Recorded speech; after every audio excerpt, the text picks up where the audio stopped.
urugendo rw'amagara gawe ntubantu kuretera abebembezi abanyadini n'abandi bantu bari kutugambira ha rugendo rw'amagara gawe otafero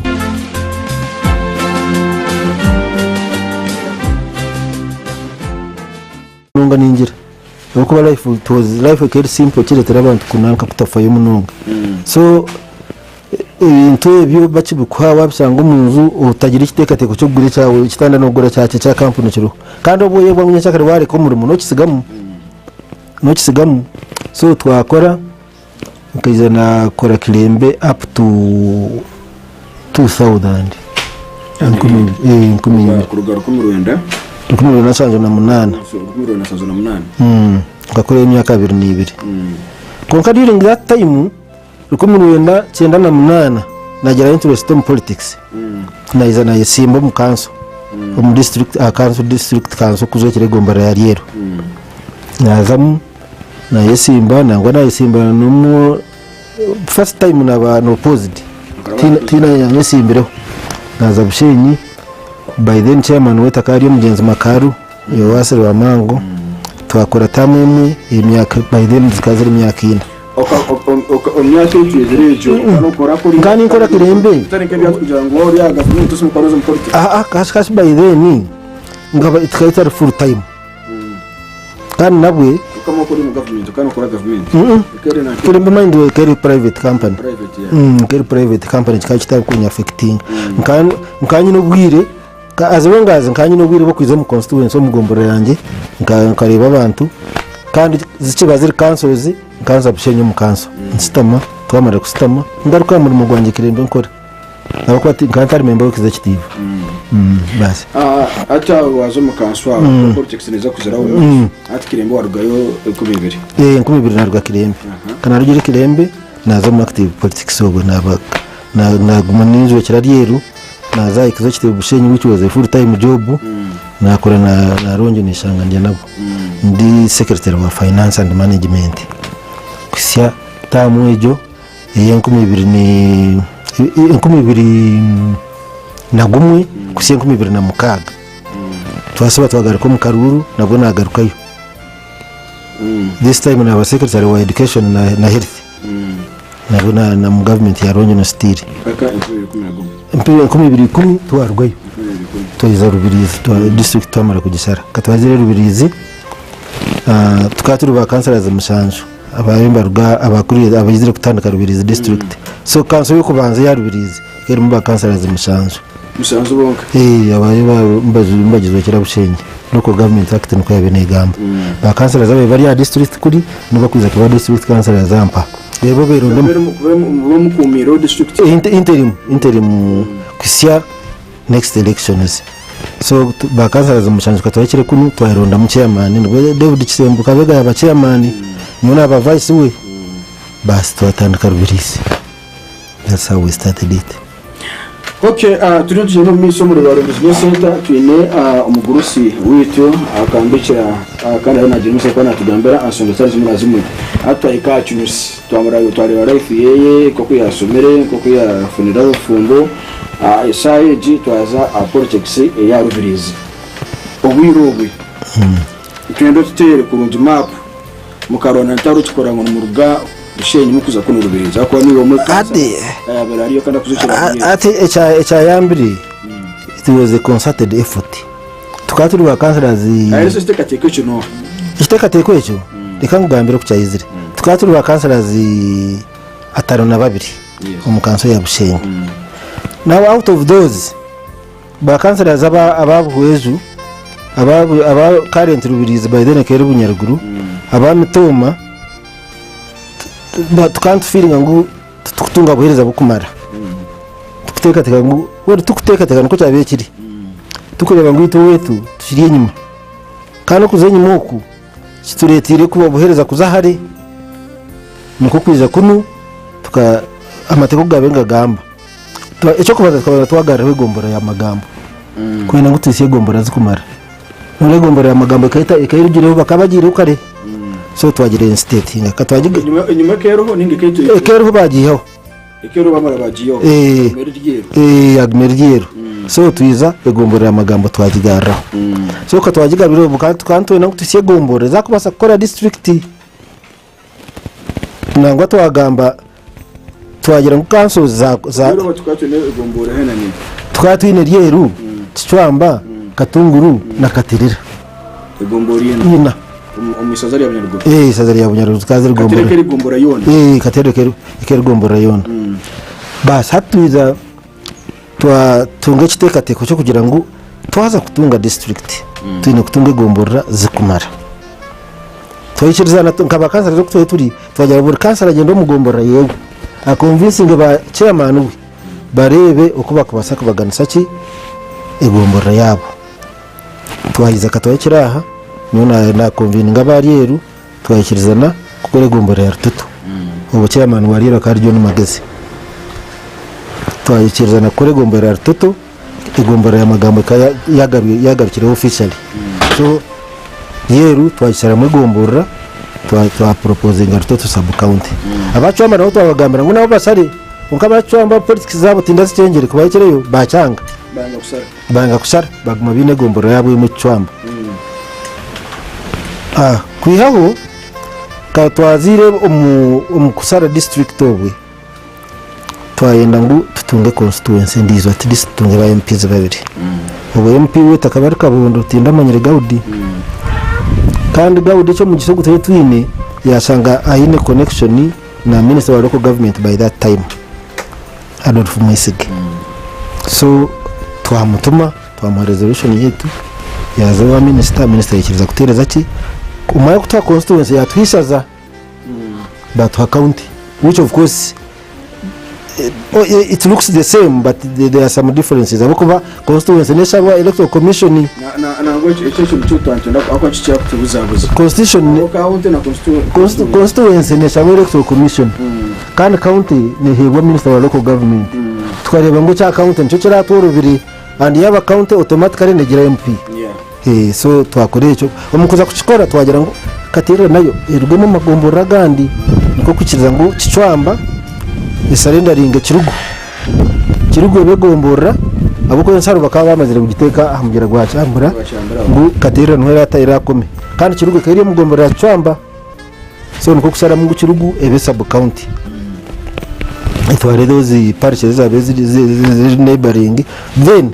creating negombora ya Cyabakara na Katanda bakurite gombora 3 wata Katirira nkuru zabina wata town council au kwa town council yo ekeri automatic kita kabire kwiza basi nuko twatandika Rubirizi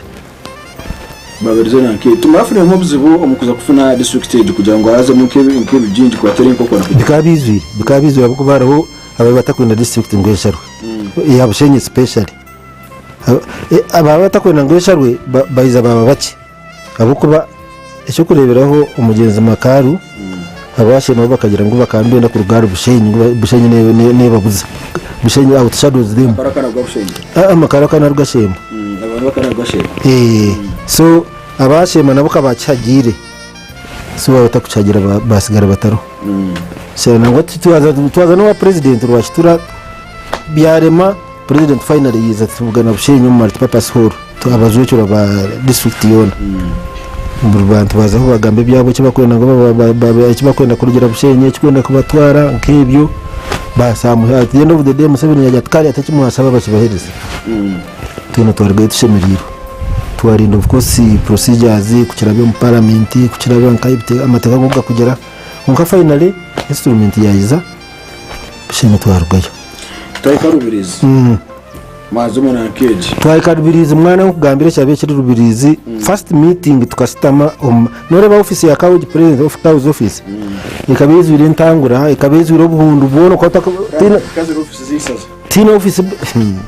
tukasitama mu baraza mutu asitamire ntuza kuronda ki executive ntuza kuronda government na MP wetu Gaudi tumwine tukasitama mu baraza intebe cyo cyiko ni ndebe twasitamaho twayikirizana fortunately bakatureza Kawo twatandikire nawe iza nawe ari mukozi wa buhoro basi twazaho twatanga gukora twabagana of course twabagana ba staff kuruga Bushenyi tukatuza akaru team yabene distributing abakozi fortunately bakaba babasakora skeleton ya district tukaba tukayihayo chief finance officer tuyayo education officer tuyayo human resources officer tuyayo production mun ka sector zone kuziri tukabagana ariko twakira of course twatunga mandate yo gukora ki yo kurekrutinga beto kandi by that time tukatine service commission konkite karo ko government act kenegira ngo district nsya etandikire ironde neighboring district igihereze service commission igirekrutingire so itoka twasitamire twagira ngo twete ya Bushenyi bantu ngo reka ku Bushenyi kandi umwaza kutugara Bushenyi ngo akiri tweteka sese bas nuko kwita district service commission yakase niyo abanze kurekrutinga abakozi bo kubanza bas twatana kufiringa gaps kurugira center student tunga buru mwaka n'umutunga indicative planning figure ya salaries nuko kwizuza mwatunga babongera nuko mwongera until you get the required number of staffs mukamaro myakenge interim umwaka kumugonga kasto kumanya mwakuzeremo to kumanya 2011 twatera karuru tutwaza mu karuru twaronda rero mu kurondo umwe twatunga new government fortunately kabega yasinga karuru yagaruka nka chairman yabana yaba first elected chairman wa Rubirizi district basi ya correct executive government jo kano ko tindazire mu elective politics ko nkarwiza abantu teka bwa chairman wa district service commission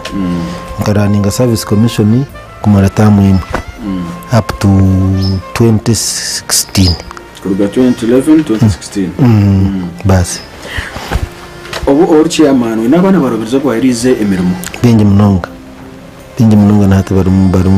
kuba kumbuga nabashemerwa Munonga baje ngo bakusoreze mu rugo uko takwabuza kabitureba kugira ngo bagire ikintu cyo bamaze bateka no in fact icyo kintu kageza ku kirwana so tukabura kubura bagambe bugambo nkebyo betunywa abazuriza bunyine n'ibingi Munonga wazo mu education ba teachers abarimo wazo mu marwaro ba clinical officers ba doctors tukantu recruiting abantu on merit ko kandi of course nakantu ka Rubirizi kazamu noreba local government eka decentralizing that kind of thing kigumire umuntu kurugao kaza mu district ya Hero katunga umurimo cyo tukigamba although it's not allowed kiri kirungi betu nuko kikuba nkakaseze kubasa kurugao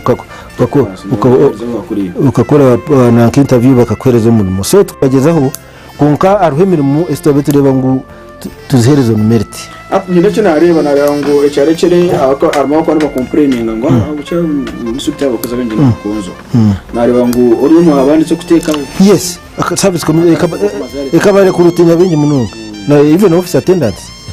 it's very interesting but uko tine cyo kukora wabori waweza kubengeginga give them the powers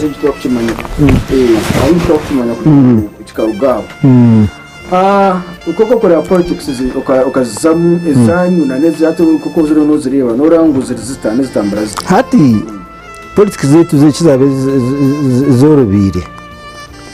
akaba ariho revenue akaro sente kandi abantu bakabakora bakabine murari yo gukora civil servant akaza uzo mu irwaro umusawo musangamu uzo mu isomero umusomeso musangamu because the facilitation was adequate kuko bwirobu facilitation tekumara buri muri yineruka to make ends meet kandi of course when tarebs ambere bitari betu nyuma kureba kwanje service delivery hati is wanting service delivery kuko nyati ndi chairman wa mashomero several primary schools na secondary schools kunka kukuza muwari bacharege zirimu nzamani Munonga nzamani icyo bishitaro inyuma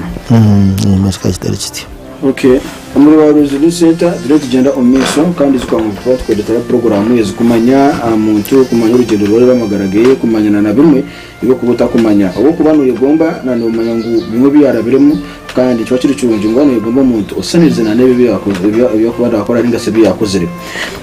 turunkuza kuruga aside ya politics kuza kusaba district nkiwo ko nisitekateko cyo kujya nkatofuna district tsimukwantu batuti norango ikitekateko kiri nchikira rero aro parts ziyonzikira of course tokatunga cyona 100% mari twanteka tangu twatunga district wero ntuza kutunga abana betu mbaza kutunga mirimo employment neza kuneza icyo nconi inde bakibira abo kuko kuza district abantu bari no batanga kwizuza imyanya kandi which idea inabire mbahira kambagize nti currently twine abantu bakubasa kutanikira top recruiting abantu batanikira mu middle hagati omwe with time those on top will be going then abantu baza kubana ba taking off and ningira no kireba rubiriza ati mukadiwo ayabarho akagenda umurizo ya mu replacing wa several of them think when I mentioning abantu otherwise nibaso kukitwara kundi kunka noreba ngo hata abantu batangira gukora ki nicyo nikimwe icya kabiri hati infrastructure Bushenyika district ikane tunge sente katugamika za kombe kama somero SFG sente ezo baz planning ngira ahibara koleki ahibara ziti ate sente zo rubirizi district na ine tunge portion yayo yabene tungira bushenyika isaza of course by that time kugitunga it was not necessary tungu bakandi bagireta kuno konkati kuzikwiza zikora amasomero mine lekinkumanyisa buriya twaturi bushenyi tukitunge sente zo katugamika zengudo katugamika sente zengudo engudo zimwakora zikazikorwa work plan ko riro bushenyi konkati sente zengudo birubirizi netunge zayo zisazi waza bero za bushenyi then work plan yengudo ejo nekurwa kandi nyesiga ngo ba leaders bita barya mbamanya accountability yiba kuza gukora bagirango ubyo baturi busenye ngudo zikandi zikorwa kurungi murobinga rutoto mujikora mukati ya tibicukora kuko nabona ekizibintu cyane nacho bwambere kizibuhati ne sente ziba kutunga mwe no shanke gombora road fund bakata road fund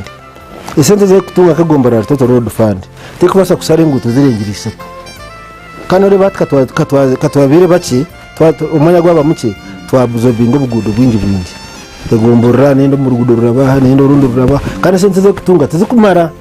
kandi ora by then bo engudo zikaziri inki mbeno kabunyarugura zihoro twatwine ngudo ishatu urukuruga akidandari kuza akitoma icyo urukuruga cyambura kuza buhindaji urukuruga rutoto Rwanda ngaroru amuno wankahi n'urwa Nyakasaru butoha nzungu zabezo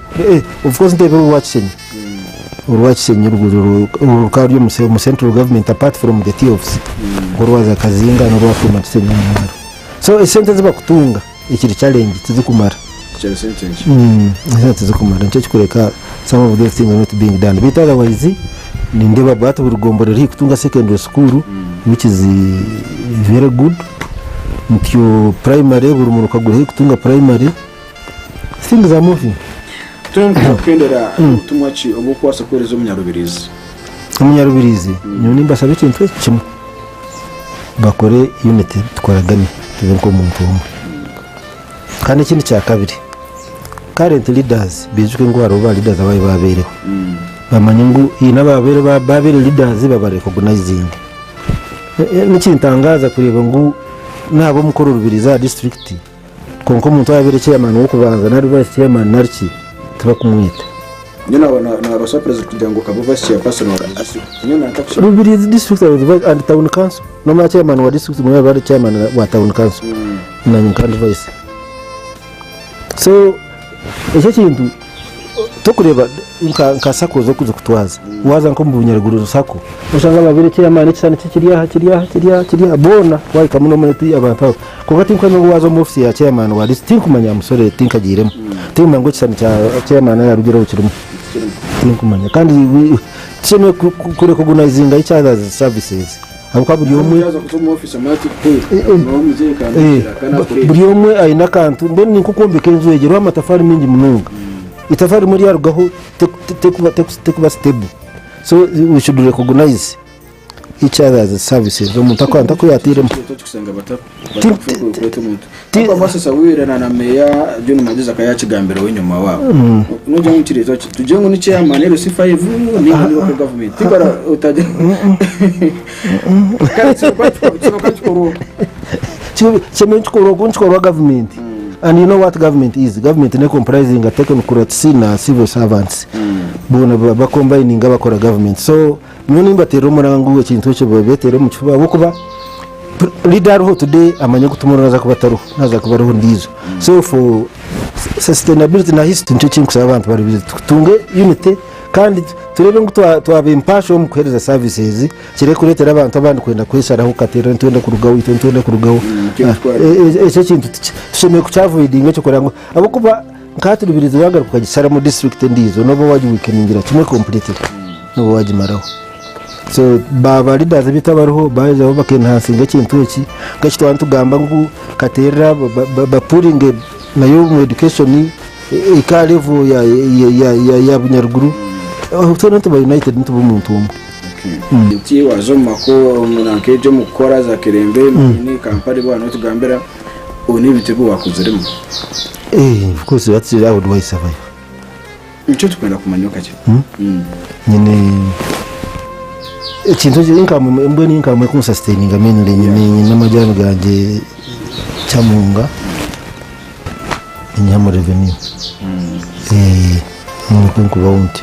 abana banje bona bakasoma bona babaje mirimo yawo Kampala yawo nyundi abizikuru watungira binjira imbere baruho bace bakumara ngo cyo cyo mu gisambo mucyara wanje katwarwa 2020 mu kwezi kwa mukaga otherwise ndi amuke nabari muno bakunda yayira nabari nukoreza chance nabari munonga kumanya urugendo rw'amagara gawe no kumanya bice Rubis district ngo kuyatandikire burimo nanakietera no yenagerese konka karete team mpango so kore hino unagamba kamukwataho naza kunsasira konkaza wazinyo naningamba bintabiri general kana na avoiding a personal confrontation with anybody. Muri baro business center we baro kwaro jeno musomo followinga utakaba kwaro subscribinga amutubwito kandi zikangu abantu kwetera abantu batari bamena bamwe hura kuri zoba abatine omukuru muzeyi omugorosi kandi senior politician omuntu wamane yakozere mu twamane amukuru akambishira Nazarias wewe kwa jeno musomo followinga utakarugaho zo kwa jeno musomo kwetera nasigaranukira mazani kandi akamera aroka kansime we bari